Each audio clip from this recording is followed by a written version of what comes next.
Good morning. Good morning, Jacqueline. I'm so glad you're here. I'm here with Jacqueline Stats, and you are an Ayurvedic coach and a speaker. And tell us a little bit about your background. Absolutely. So I am Chopra educated, the Deepak Chopra Institute, which everybody's aware of. Yeah. And I am a transformational coach. I help people get from where they are to where they want to be. And I'm working a lot with body, mind, and spirit. So rather than separating each thing out as we tend to do in Western philosophies. And I'm also a meditation instructor. Meditation is just paramount to this kind of transformation. It has been to my journey and to really self-ownership, and also an Ayurvedic lifestyle counselor. So Ayurveda is the science of living, and it helps us work in alignment with our universe and the world around us rather than against it. That's fantastic. And she's awake. Very, very awake to what's happening around the world. Little too awake. Yeah, right? Isn't that great? So we have been chatting. We met here about 3 weeks ago or so, and we want to collaborate, right? That's how we do this. That's how we win this epic war that we're in. For lack of a better word, right? It could be called a divine situation on all sorts of levels. So we're asking each other, how do we collaborate? How do we shine a light in a very strategic and tactical way on the solution to what's happening? And so that's why I'm excited to chat with you today, because you've got so much wisdom about how to help people be centered and be conscious and be aware. Absolutely, and likewise, I'm super excited to be here with you because you're actually doing it. You know, a lot of people talk about this. Wouldn't it be great to buy a plot of land with your friends and grow your own food and build a community? And you're going ahead and you're blazing that path forward for other people. And what I really love about Galt's Landing and your work is, I was out here about a year ago when the planting had just begun, and you're so open about sharing this with the world.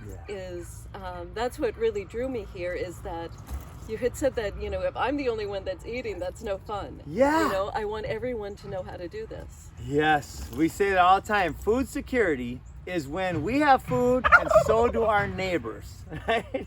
And we've got the turkey gobbling in here. That's the key. Is, in fact, this is so relevant. Recruitment for war stems from scarcity, which creates fear, and fear is the ultimate tool of the slave master, of the wicked, of the recruitment effort. We create scarcity and fear, and then people will go to war because they don't know what else to do to feed their kids. And when people know where their family's next meals are coming from, they don't want to fight anybody. Human nature is absolutely beautiful. And that's one of the biggest psyops, the biggest fallacies of today, is that humans are innately wicked or evil or destructive. That is absolutely not true. What do you think? I agree with you. I've traveled, the world into some places where, I was told as a young woman I shouldn't go, and people are wonderful. It is the situations that they're placed into that can bring out the worst in them. And I believe, as I'm sure you do as well, that these things are intentionally triggered. There are agencies, just as we know through marketing that, it's studied the human reaction, the fear reaction, how to get people to buy products. It's also very well studied how to get people to subscribe to ideology and to decide what group you are against this week and what group you're for and where your alignment lies. So, that's a lot of the self-ownership that we talk about is going into your seat of self, deciding what you know is innately right or wrong, and being so strong in that nobody can sway you, that it's unquestionable. There's a term called unfuckwithable, right? that I know who I am, and so no matter what you throw at me, you can't shake me because I have a divine purpose. I know who I am, I know what my goals are, and who I want to be as a human being. you know, what my values are, and you can't shake me from those. Yeah, that's beautiful. Because once we're aware and connected, then it's unshakable. It's unshakable. There's no amount of manipulation or governmente, which means mind control, that can get me to put a chip in my hand or in my head. There's no amount of any manipulation or coercion or fear tactics that could get me to connect with the artificial over the divine. That's the truth. Or that could sway me to hate my neighbor so much that I, you know, do some kind of unkind act. You know, and that's really this game right now, is the separation of the human race, of finding every division point, male and female, gay and straight, you're Jewish Black and and Muslim. white and I mean, it goes on forever. And the more you turn on the media, the more you let that infiltrate your mind, the more it tells you that these things are normal. And the truth is, they're not normal. That's not how we're designed to live. As you said, it's not how individual human beings operate. Yeah, it absolutely right. Individual human beings want to serve. They want to do good. They want to have fun. They want to have joy. They want to have these wonderful experiences manifesting in this incredible world we live in. So what I've realized after basically a lifetime of curiosity and almost 2 decades of obsession, right? And also I want to point on the word obsession for a second. Obsession is a scarcity-driven energy system, right? And when I first learned what was happening in the world, I became obsessed because I had my first 2 daughters. I have 4 daughters now. And I became fearful. I became worried and concerned that humans were destroying the world. I did not yet realize that this is all part of a plan to convince and coerce humans to destroy the world. So when I became obsessed, I actually had done really well in the mortgage industry, did about $1.3 billion in revenue. I had time and I dove into the problem. And then the thing that kind of helped me get partway out of it was Napoleon Hill's quote, "Though the problems of our world are increasingly complex, the solutions remain embarrassingly simple." And I started to bawl. And then I said, I'm going to focus on the solutions. So I came partway out of the fear-based obsession. And then it was about 13 years later when I went fully into faith and courage. And that changed that obsession to a joyful obsession, which is now transmuted or grown to a loving obsession. I'm now lovingly obsessed, which in these words matter. They literally turn into matter, right? Physical matter in our world. And what I've realized is that service is the ultimate selfishness. In a system of abundance, the more I serve, the more we serve our friends, our family, ourselves, and our neighbors, the more everybody wins and the more it's reciprocated. What do you think? Well, it's even been shown profoundly that this is a major cause of depression, which is the plague of the modern times and the civilized world, is depression. And it's been shown time and time again that when you are inwardly focused, when you only focus on yourself, that your quality of life drops to bare bones, as opposed to when your focus is service to others, service to the world, service to the animals, service to Mother Gaia.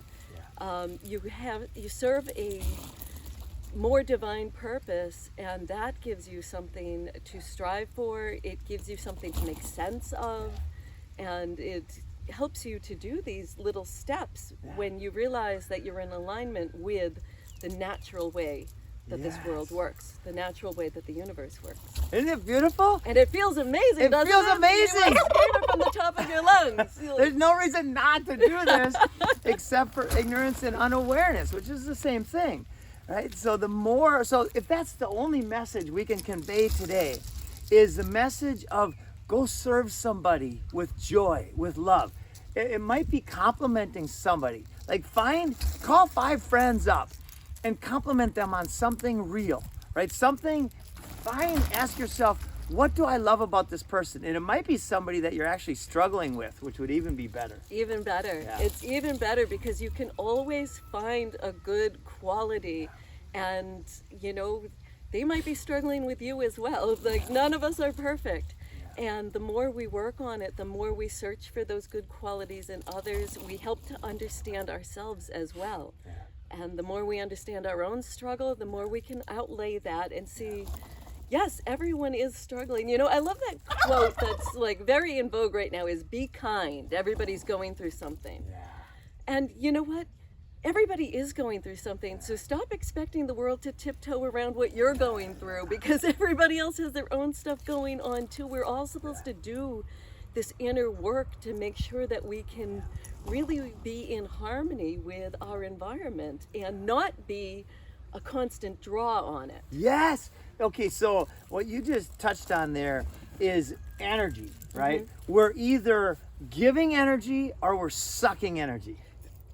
Yes, and there's a lot of energy suckers right now, and I'm going to go full conspiracy theory on this too, is I believe that this is something that's being programmed into these younger generations. It's coming in through everything you watch in the media is this victim mentality, is I can't because I'm a victim because this, that, and this. We all have those things. Every single one of us. And what are you going to do about it? You're going to whine about it forever and expect everybody to bow down to you and make your life comfortable, or are you going to take some action? When we own everything in our lives.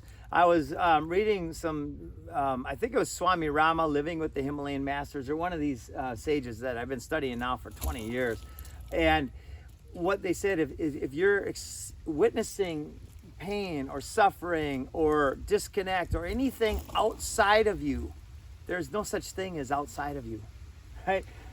It's absolutely a reflection of what's going on inside of you. And I'm going to go say it's the same for the body as well. If you are experiencing some health complications, some soreness, not soreness from a workout, but if you've got this chronic back pain or shoulder pain, that is a reflection of what's happening inside of you.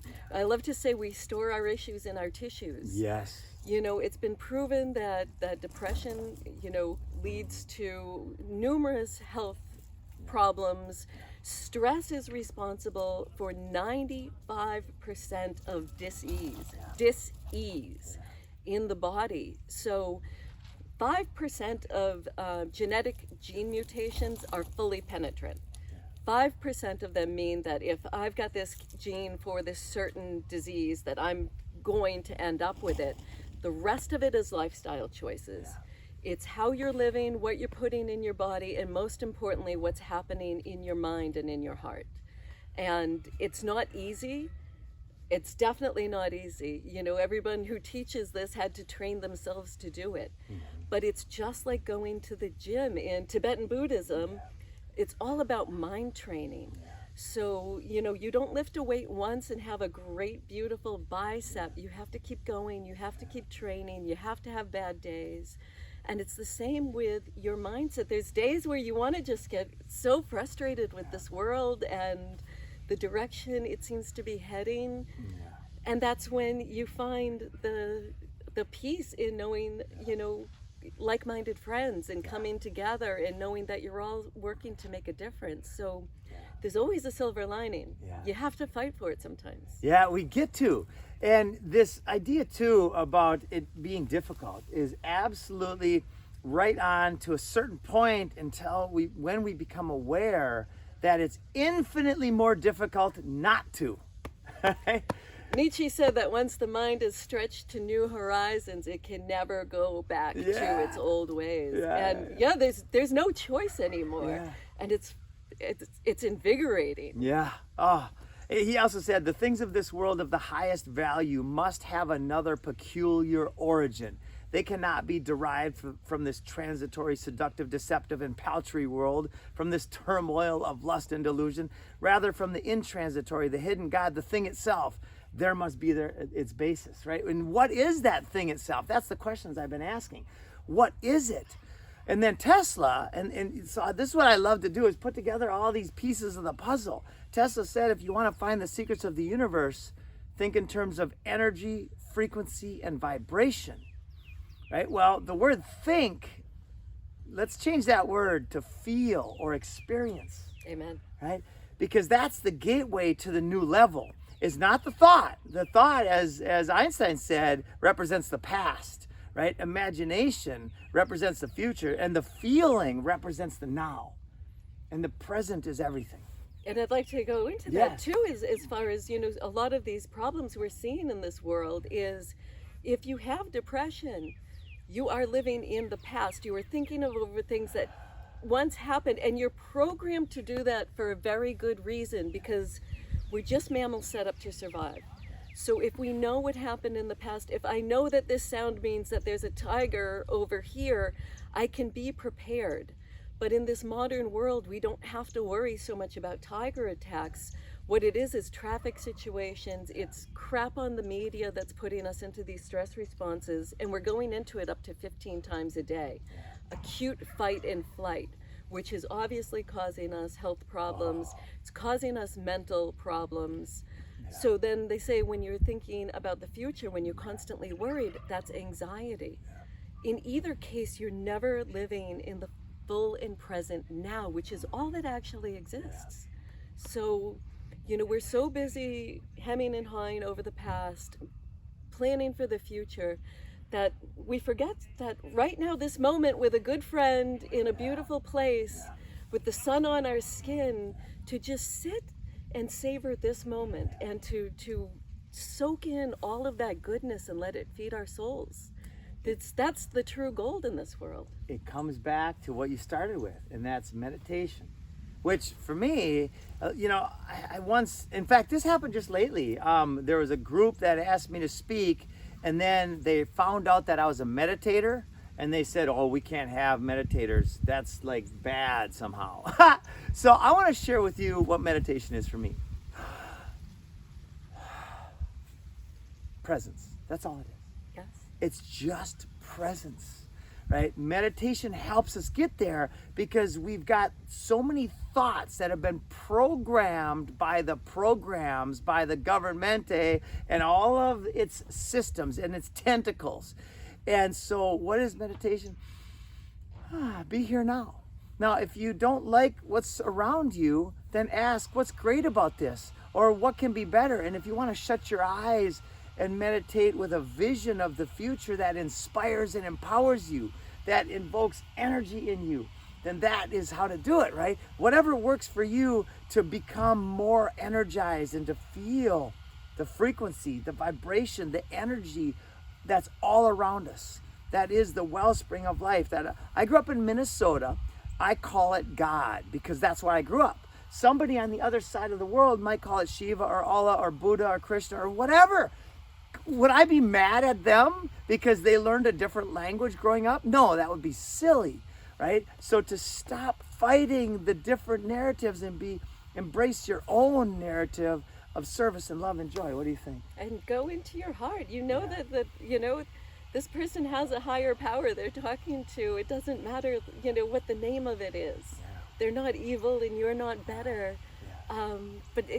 I've dealt with some religious folks that are also scared of meditation, and I love this explanation of meditation, that in prayer, it is said that we are talking to God. We're asking God for something. And in meditation, we're shutting up and listening to God speak. Oh, I love that. And truly, it gives us this step back from ourselves. In the first steps of meditation, while you might think are just, it's trying not to think, and good luck with that. That takes a lot of training. You can get there.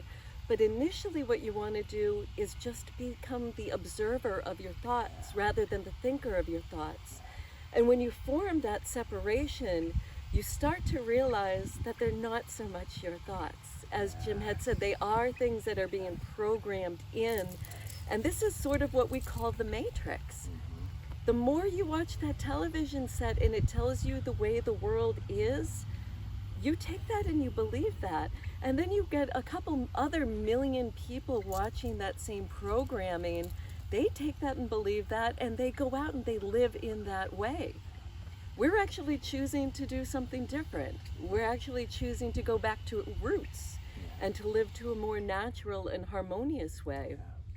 Yeah. And everybody wins in this way. I love to share with people this in a system of abundance that we are meant to live in, that there's no scarcity, right? So the more we serve, the more we are served. I want to really get that point home. True. So go out today and serve somebody. Serve with love, not with any type of stress or, just let yourself be an energy system that gives, like all these plants. And every single plant here is literally a free energy system, right? The sun is a free energy system. I'm soaking it up right here. There's a reason all your animals like to lie in sunbeams. Yeah. It's not bad for you. Oh, it actually gives life. It gives energy. And that's another big fallacy we've been taught. Yeah. You'll notice I've got the sun right in my eyes. I don't wear sunglasses. Yeah. I keep my circadian rhythms intact, which is what allows us to produce those proper hormones, to know when to sleep, when to wake up, when we digest food. When we have these things intact and we live in harmony, then our health just falls into alignment. Our mind goes with it, and everything, it permeates our entire existence. Everything starts to flow easier. Like Jim said, go out and serve somebody. I would also say go love somebody, especially that person that you find difficult. I teach meditation. I'm far from perfect. Things piss me off all the time. What I'd love to do is sit in a practice where I send love to those things or that person. Doesn't mean you let them back in your life. It doesn't mean you have to tolerate bullshit. But if you can just say, I'm sending love to this rather than sending hate or frustration or anger, I challenge you to do that once a day and see what comes back in your path. Right, because Right? you'll benefit most. That's the crazy part, is it all comes back to everything you put out comes back.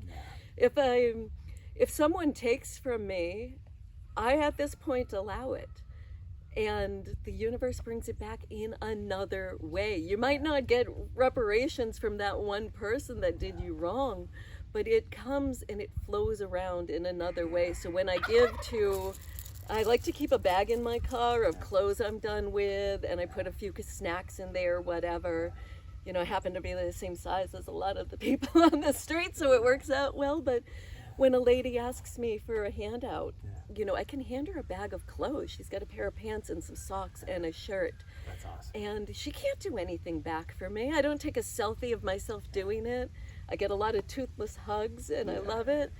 But it comes back to you in other ways. So the more you can give, the more you can, in whatever way appeals to you, do it. Do it and see what happens in your life. Yeah. And start today, start now. Like pause the video, or as soon as it's done, go and call somebody, go and email somebody, go and message somebody, and go and serve somebody like this. And I'm positive that if you do this with this intention, you will benefit incredibly well. And then also write goals, set intentions that are inspiring. This is something you've had a lot of practice with. This is a lot of the stuff we work on in transformational coaching. So it's about setting goals. When you first designed this food forest, that's a lofty goal, and that's a little unmanageable.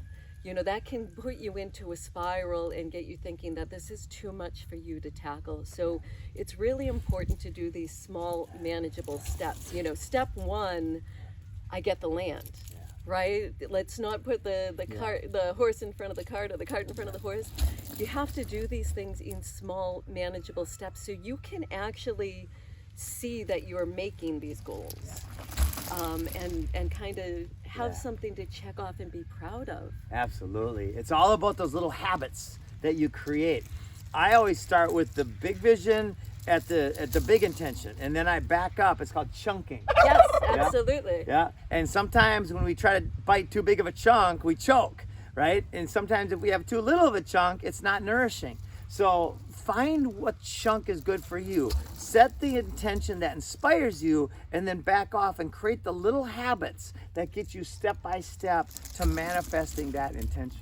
Because it's truly your daily habits. And the more you take care of yourself, self-care is one of the biggest things that people forget. And it's something that we love to almost feel is selfish. But taking that downtime for yourself, taking that time to sit in silence with a cup of tea and maybe separate yourself from your noisy family for 15 minutes and go inward, you're going to go back to that family a better person. You're going to go back with more peace, with more resilience, better able to handle the chaos that happens than if you just left yourself in it. I love the phrase that you have to put on your own oxygen mask before you help others. You know, you have to feed yourself first. And so if you can take some time to set up good daily practices to meditate, eat healthy and nutritious foods, sleep, get quality sleep, learn how to move your body in a healthy way for you. It might not mean doing CrossFit, you know, that can stress your body. But finding where your sweet spot is for your age and your ability levels, and then just move your body every single day. Most people take better care of their cars than they do their body. You know, what are you feeding your body?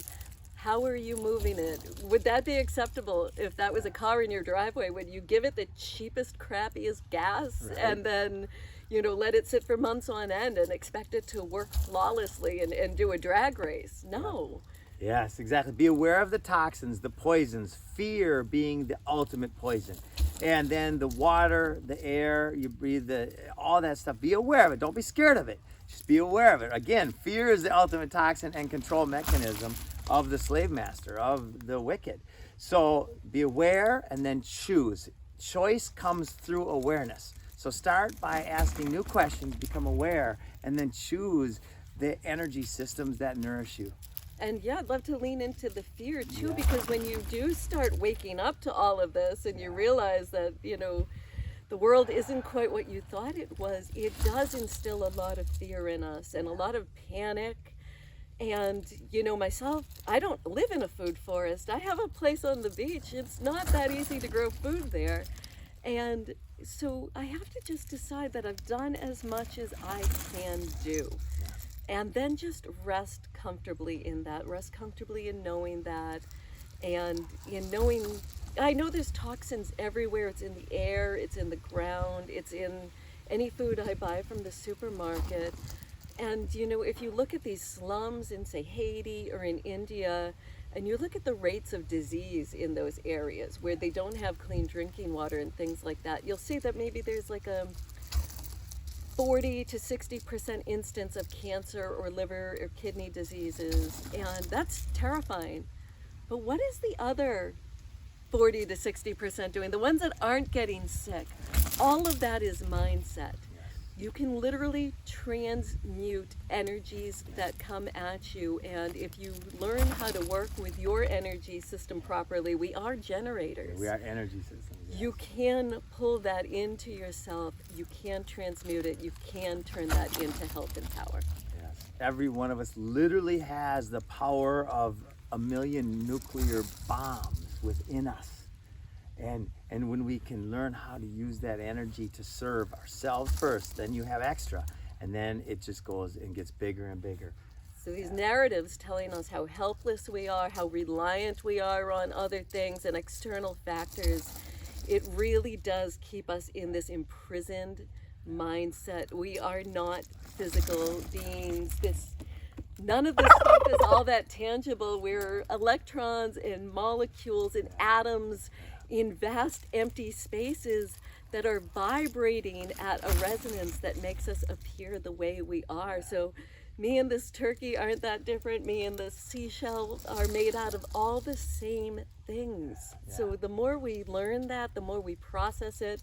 Reading the works of these ancient sages is really profound to help you get your mind around it. It's a little bit like taking a whole bunch of mushrooms when you start reading. It makes your whole world collapse. What's your favorite? Mine is Adi Shankara, he was a 7th century Vedic sage. The Vedas were the ancient wisdom system of India. And when you want to think about the 7 centuries ago, or 7 millennia ago, when this stuff started being recorded, this was a time frame in the Indian peninsula where these elaborate temples are left behind that were so so beautiful and so intricately carved out of single slabs of marble that we cannot reproduce it today. So we're not talking about dark ages of people hanging around fires saying unga bunga. Right. We are talking about energy and frequency, and these are cultures that actually knew how to use them. So they've left us these prolific texts for our use. They seem to have realized we were entering into some dark ages and decided this stuff needed to be written. But Adi Shankara wrote the crest jewel of discrimination. Wow. And it will profoundly change the way you view the world. I'm excited. I haven't read that one. I highly recommend Oh, it. What's your wow. favorite? I read Living with the Himalayan Masters 3 times, Swami Rama. I love Hawkins' Power versus Force. Yes. Talbot's The Holographic Universe from a different perspective. So I like crossing all the bridges and different ways of looking at the same reality that we're in. And I've centered myself in this knowing that we are more than this. Jim Gale is like a character in a play. Right. In fact, James Patrick Gale means defeat, overthrow, or supplant is James. Patrick is noble and Gale is strong wind. And I'm going to play that role. I am called forth to be a strong wind for change, to help defeat, overthrow, and supplant the current system of tyranny and ridiculousness, and demonstrate the solution to all of the world's biggest problems. When we take the poisons out and we grow food instead of lawns, right? That's how simple it is. When we take the poisons out of our lives and grow food instead of lawns, mass extinction, deforestation, cancer, diabetes, heart disease, hunger, tyranny, it all goes back, and we win the war and create the Garden of Eden at the same time. And I want to touch on what you said. It's ridiculous. The more you think this through, I mean, what is authority? Some person just suddenly declared they had power over you, and you just say, okay. Like, that's really what it is. When you get to the heart of it, is somewhere a long time ago, forces that be got a hold of all the money in the system and convinced people that this was usable. Our money represents nothing right now. There's nothing to back up the currency that we currently use. And currency means energy. So what we're working on here is using true energy, not these pieces of paper or anything that has been manipulated to putting the power in one hand. Yes. Is encouraging humans to open up to their own power and to decide that they are sovereign. And that's scary for most people. They don't want to make their own decisions. And good luck. I know, right? I'm sorry, but and you touched on it, so I'm going to say fiat, which is the dollars that we use, which aren't backed by anything. Fiat is shit, and it's in rapid decomposition and decay. So what do we do with shit? We compost it. So what I do with shit is I buy fruit trees. And so the fiat is going down and the fruit trees are going up, right? And we're turning that shit into real life again. The faster that we can catalyze a shift in awareness that leads to mass adoption of turning their shit, their compost, into life, the faster we win the war. So that's what we're demonstrating on every conceivable level. And when we talk about war, I'm a big anarchist, which simply means to govern oneself. Everything that you hear on the news about them calling people anarchists because they're burning down buildings, such and such, that's not anarchy. No. Anarchy, you would never destroy someone else's property. This is anarchy. Yeah. Two great people talking about energy in the middle of a food forest. Yeah. But when we talk about war, we're talking about the guy in Tiananmen Square that just simply said no, that just walked in front of those tanks and said, no, I won't serve you. You will not intimidate me. I'm willing to risk it all over it. We're not talking about grabbing your weapons and getting going. When this stuff started happening 4 years ago, where all of a sudden they're telling me what to do with my very healthy body I've taken care of my whole life, I got real angry. I wanted to fight. And it was wonderful people like Jim that showed you, no, fighting's not the answer. What you need to do is build the other way. If you build it, they will come. But show people a different way to live, a way that just frankly makes sense. It's not ridiculous. Yeah. This is, you can stick your feet on the earth and feel that this is right. And stop serving these systems, because really what they just have you done is wrapped into this hamster wheel where all of your energy goes to feed this matrix, to feed the couple in charge. Yeah. And we're taking the power back. Yeah, exactly. Very peacefully, very lovingly. Yeah. And we want to share it with everybody. We don't want to be the only ones surviving this. Exactly. No, that's the thing. And Gandhi said he wasn't against war. He just recognized that the best way to win was not to fight the tyranny of the day. It was not to fight the armies of the day. The best way to win is simply create a new system that makes the old system obsolete, like Fuller said. Even, the ancient philosophical text, The Art of War, is 90% about not going to war. It is about all the ways to manage not having this ever become physical, because that is really the lowest embodiment of human energy. Exactly. Is to fight. Yeah. And the highest embodiment that Sun Tzu expressed, know thyself, know thy enemy. 1,000 battles, 1,000 victories. It's the truth. So who are we? Boom. Jacqueline, thank you so much. Thank you. It's just This been is great. wonderful. All right, everybody, share the message. The answer is very simple. Love yourself, love your friends, serve, and plant seeds, grow food. Seeds of awareness. Yes. Within yourself as well, The more you start to question the norms, the more you can take a step back and say, does this make sense? Is this what's good for me? Is this what's good for my family? Boom. Boom. All right. Thanks, everybody. Have a fantastic day.